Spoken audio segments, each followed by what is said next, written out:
License and registration. Now. The command was barked, sharp and frayed at the edges, before David Miller could even slide his gearshift into park. The knuckles of his hands, still resting on the wheel, tightened briefly before he forced them to relax. It was a late Tuesday evening in downtown Crestwood. The streets were a tableau of quiet stillness. Closed boutique shops with dark windows, the orange, lonely glow of streetlights pooling on the asphalt, and the faint, soulful hum of a Miles Davis trumpet solo whispering from his car speakers. David was still in his work clothes, a charcoal suit, now slightly rumpled from the day, and a loosened tie.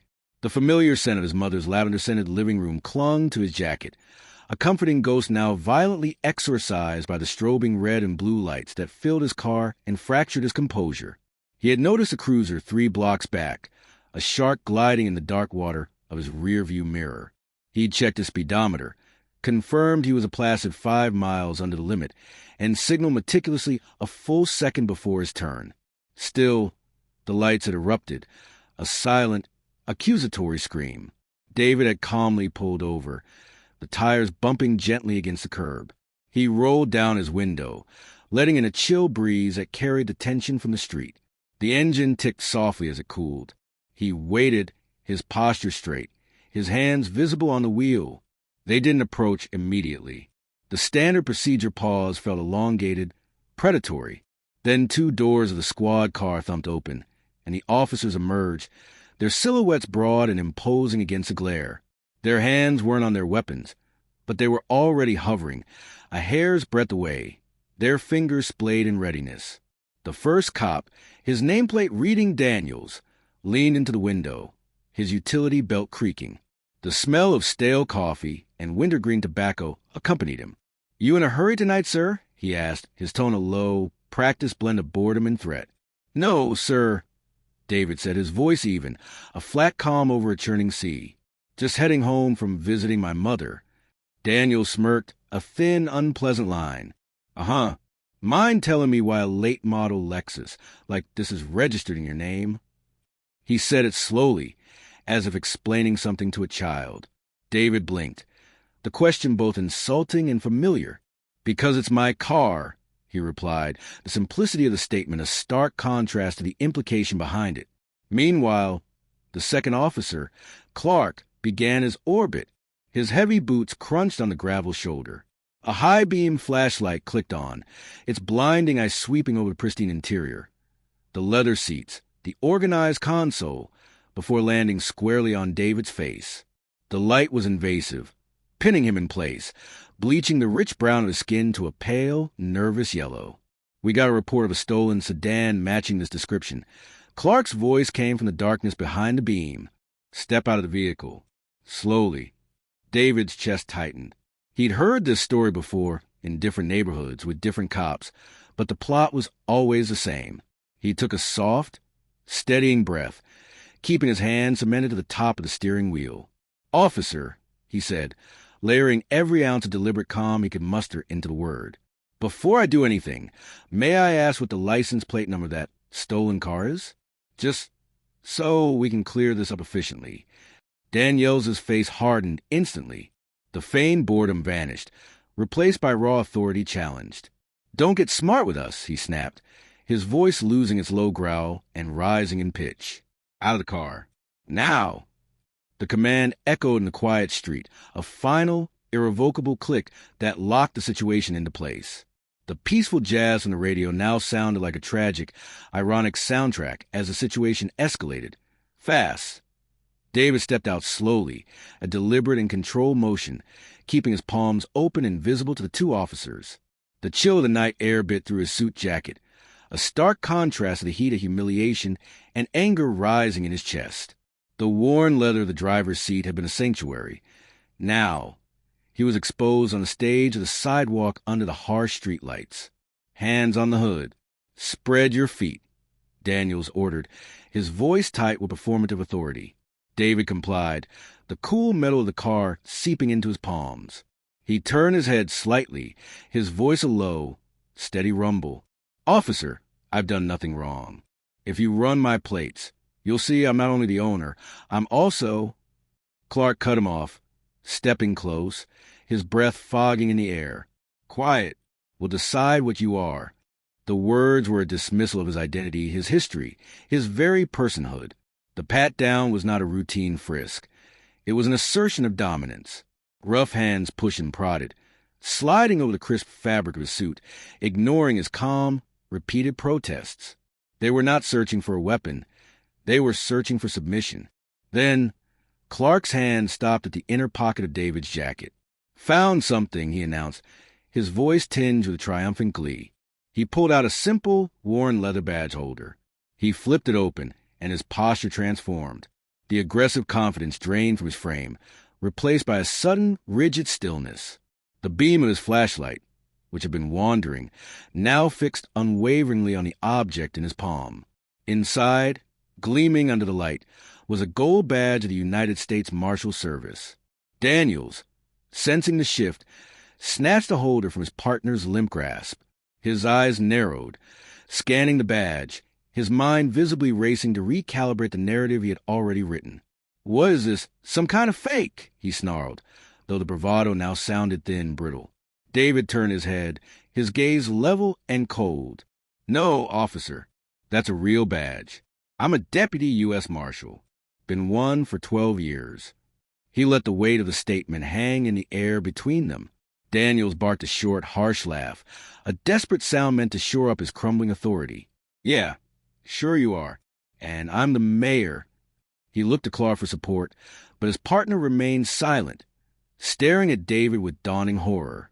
Clark found his voice, latching onto their original, flawed premise. "What's a marshal doing driving around in a stolen car, huh?" The question was pathetic now, a hollow echo. David took a deep, measured breath, the cuffs on his wrist feeling like an absurdist prop. "It's not stolen, and you're making a serious mistake." But the officers were in too deep. To stop now would be to admit their error, to surrender their power. Daniels, his jaw set, produced a pair of handcuffs. "You're under arrest. Turn around." "Resisting arrest will make this worse." Daniels sneered as the cold steel clicked shut around David's wrists, the sound unnaturally loud in the tense silence. "Resisting what?" David said, his voice finally betraying a flicker of sheer, unvarnished disbelief. "You don't even know what crime you're charging me with."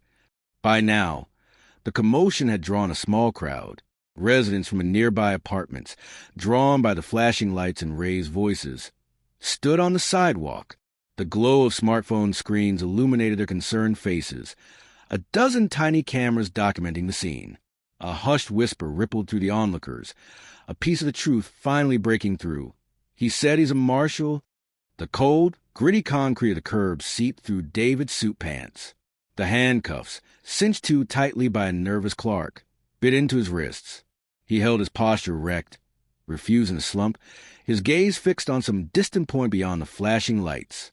He was an island of stillness in the storm of the officers' frantic activity. Daniels and Clark had retreated to the sanctum of their squad car, the door slammed shut. Through the windshield, David could see the frantic glow of the computer screen illuminating their faces. Daniels was speaking rapidly into the radio, his voice muffled but his agitation clear. Clark was pounding at the keyboard, his movements jerky. They were running his name. They were running his plates. They were searching for flaw in his story, the crack in his facade that would justify the chasm they had just leaped across. It didn't take long. The radio in the car crackled, but the response was loud enough for David to catch the tone, clipped, professional, and laced with sudden, urgent gravity. Daniel snatched the handset, his back to David. A moment of silence was followed by the dispatcher's voice, crystal clear this time over the external speaker. "Dispatch to Unit 7, confirm ID. That vehicle belongs to Deputy U.S. Marshal David Miller, badge number 2916. Repeat, that is a federal officer. Advise you stand by." The words landed not like a reprimand, but like a guillotine. Daniel's face, visible in the dashboard lights, drained of all color, transforming from smug authority to ashen dread. Clark, who had been leaning in, froze mid-sentence, his mouth slightly agape. The two men sat in the car for a long, suspended moment, the weight of their catastrophic error pressing down on them. Slowly, David turned his head, the movement deliberate and calm. His voice, when he spoke, cut through the hum of the idling engine. "Now," he said, the single word dripping with icy control. "Can I stand up?" The spell was broken. The two officers practically fell out of the car, scrambling toward him. Daniels fumbled with the key, his hands trembling so violently he missed the keyhole twice before the cuffs finally clicked open. "Yes, sir, there must have been a mistake," he stammered, his voice an octave higher than before. "We didn't know. The report, it was a match. We were just—" David rose to his full height, his muscles protesting the awkward position. He ignored the officers, first rolling his shoulders and then meticulously straightening his suit jacket, brushing the grit from his sleeves. He adjusted his tie, each movement a quiet, powerful rebuke. Finally, he fixed his eyes on Daniels, his gaze flat and uncompromising. "No," David said, the word final and absolute. "You didn't care to know." The crowd, which had been a murmuring presence, now swelled. "They cuffed a Marshal?" A woman's voice said, loud and incredulous. "They're in trouble now." Phone cameras zoomed in, capturing every flicker of panic on the officers' faces. David took a step forward, closing the distance. He didn't raise his voice. Its quiet intensity was far more terrifying. "You two approached my vehicle with your hands on your sidearms. You ordered me out without probable cause. You drew your weapons on me, searched my vehicle, and cuffed me without establishing a single fact. You accused me of stealing my own car in my own neighborhood." He paused, letting the list of transgressions hang in the air. "Do you realize what that looks like? What it is?" Clark, desperate for any lifeline, stammered, "Sir, we were just following procedure. A bolo, we had to." David cut him off with a sharp shake of his head. "No, you weren't following procedure. You were following your bias. You saw a black man in a nice car, and you wrote the story before you even ran the plates." Then, without another word, he pulled his phone from his pocket. The screen glowed in his palm. He made a show of finding the contact, his thumb hovering over the call button. He looked from Daniels to Clark, his expression one of cold, judicial finality. "I'm calling my supervisor," he stated, his voice leaving no room for argument. "Stay right where you are." The two officers, utterly defeated, could do nothing but obey, rooted to the spot as David Miller, the man they had treated as a criminal, prepared to deliver his report. The 20 minutes that followed were a masterclass in silent accountability. David Miller remained leaning against the side of his Lexus, the faint scent of lavender from his mother's home still clinging to his jacket, a ghost of the peace that had been shattered. He did not speak to Daniels and Clark, who stood a few feet away, shifting their weight from foot to foot. The two officers looked like statues of their former selves, their bravado replaced by a petrified dread. The only sounds were the murmur of the growing crowd and the occasional, unmistakable click of a smartphone camera capturing their disgrace. Then the atmosphere shifted.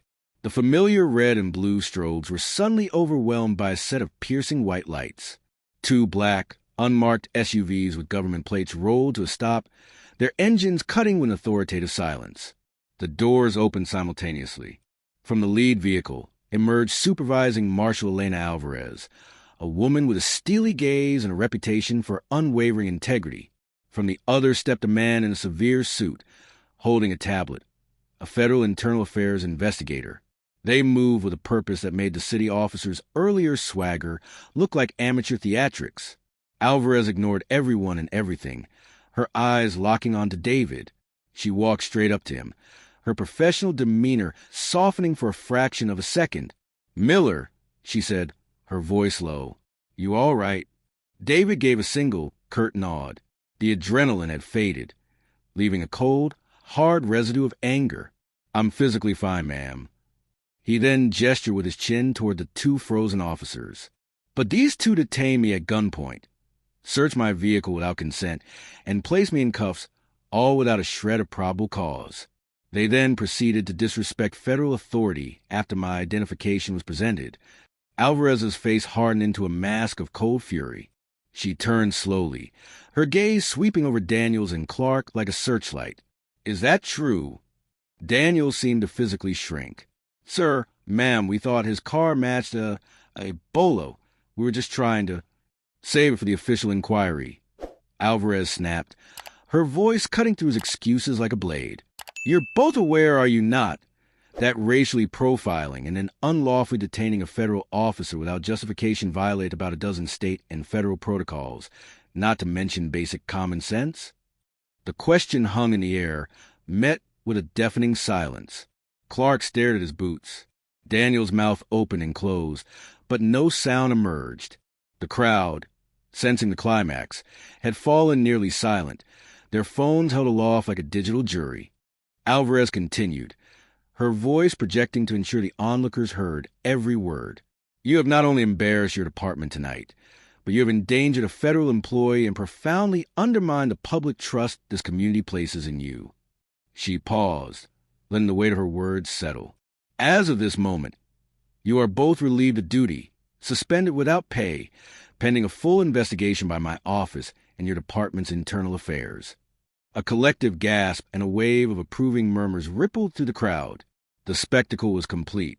David watched, his arms crossed, as the federal investigator stepped forward, speaking quietly to the two officers, effectively taking custody of them. They were escorted not with force, but with an undeniable finality, back toward their own squad car, now a symbol of their disgrace. Before leaving, Alvarez turned back to David, her voice dropping to a more personal tone. It's your call, Miller. You want to press formal charges? Obstruction, deprivation of rights under color of law. We have the grounds. David hesitated, his eyes scanning the faces in the crowd. Faces of his neighbors, people who live with this reality far more often than he did. Criminal charges would be a personal victory, but it would be a slow, grinding legal process. What he wanted was something more immediate, more resonant. Not yet, he said finally, his voice firm. But I want a formal apology, a public one, from the chief of police, on the record, acknowledging the misconduct.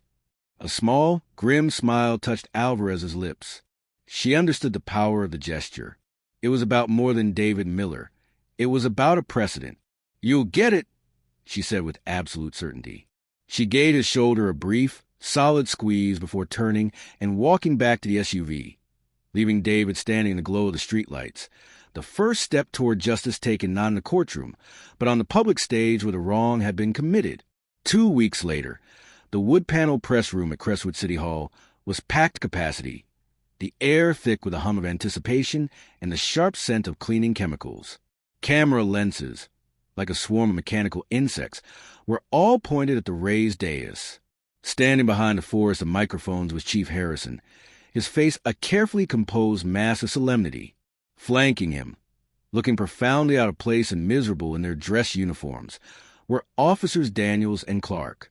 Their presence was a silent, powerful testament to the truth of what was about to be said. But the focal point, standing tall and immaculate in his formal U.S. Marshal Service uniform, the gold badge gleaming under the TV lights, was David Miller. Chief Harrison cleared his throat, the sound echoing in the hushed room. On behalf of the Crestwood Police Department, he began, reading from prepared statement. I offer my deepest and most sincere apology to Deputy United States Marshal David Miller for the wrongful stop, detainment, and profound lack of professional courtesy that occurred on the night of October 14th. The officers involved have been suspended without pay and are under formal review, pending the outcome of a federal investigation. A ripple of murmurs moved through the crowd. It was a strong, official statement, but everyone's eyes were on David, waiting to see if the apology would be accepted. Karen from Channel 9 News, her voice cutting through the silence, asked a question on everyone's mind. Marshal Miller, this public apology is unprecedented. How do you feel about it? Do you believe it's enough? David leaned forward, his hands steady on the podium. The calm authority he had exhibited on the street was now amplified, broadcast to the world. I appreciate the chief's acknowledgement, he said, his voice measured and clear. But this moment, with all due respect, isn't about me. It's not about this uniform. He gestured to the badge on his chest. This is about a systemic lens that too often sees a black man as a suspect before seeing him as a citizen, a neighbor, or father, even when that man serves his country in this very uniform. The room fell into a profound silence, broken only by the frantic clicking of cameras capturing his unwavering gaze. He continued, his voice gaining a resonant depth that filled the room. Respect and dignity shouldn't be conditional. They shouldn't depend on the color of your skin, the cost of your clothes, or the title on your badge. They should be a fundamental grant, coming from our shared humanity. He paused, letting his eyes sweep over the audience, and then specifically over Daniels and Clark. I hope this incident serves as a stark reminder to every officer who wears a badge that the power they hold is not a permission slip to judge or to intimidate. It is a sacred responsibility to protect, to serve, and to see the people in their community as human beings first. For a moment, there was quiet, and then the room erupted in a wave of sustained applause. Even Chief Harrison, after a brief hesitation, gave a slow, solemn nod of agreement. That night, the clip was edited, packaged, and set loose upon the world. Under the viral title, Racist Cops Pull Over U.S. Marshal, Instantly Regretted. It spread like wildfire across social media, sparking fierce debates, collective outrage, and, in some police departments, mandatory town halls on procedural justice and implicit bias. As for David, he returned to his work, tracking fugitives and protecting witnesses. But he now served justice on two fronts: in the courtrooms where he testified, and through the quiet, powerful example he had set on a dark street in Crestwood. He had faced humiliation, met it with an unshakable calm, and proved with every measured word and dignified action that integrity is a force more powerful than prejudice. The fallout for the officers was definitive. Officer Daniels, unable to face the scrutiny and the internal reckoning, resigned from the force a month later. Officer Clark, however, after a period of suspension, entered a mandatory, intensive bias training program. In a later anonymous interview, he admitted, "That day opened my eyes in a way I didn't think was possible. I saw the system from the other side. I'll never, ever treat anyone like that again." It was a small, hard-won victory, a single thread of change woven into the frayed fabric of the system, all because one man had chosen dignity over anger.